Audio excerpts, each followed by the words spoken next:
good bet. Free agency will soon be upon us. The culling of rosters is ongoing, and the big move for the Titans is $10.9 million in savings from moving on from the longest tenured player on the roster, PK, Harold Honor Landry. Look, guy had a great work ethic, and was a tremendous force for them. I think leader by example, everything you want in terms of going out there and really working every day to be the best player he could be.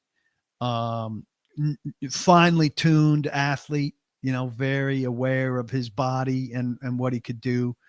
But I think, frankly, to be honest, and I like Harold a lot, but in the last 2 years, and the first year back from ACL, you get grace. The second year back from ACL, you're supposed to be back to what you are.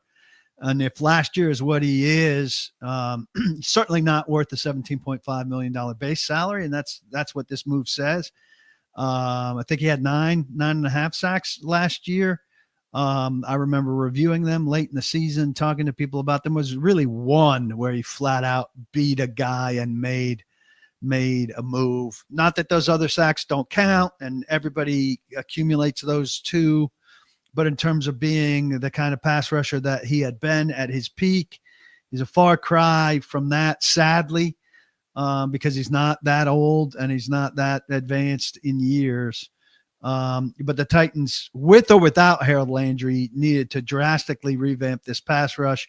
I think too many outsiders say, oh, well, now without Landry, they really need – no, with Landry, they needed to get 2 pass rushers.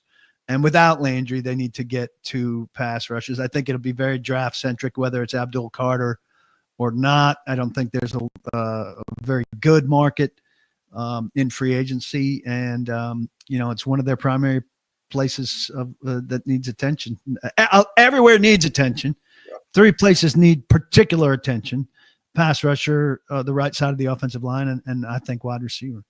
Well, quarterback also a factor in the mix. Yeah. I mean, that aside, outside of the obvious, of course. Yeah, at some point, Chief, we're gonna get to a point where we don't have to say, yeah, they just need all of it.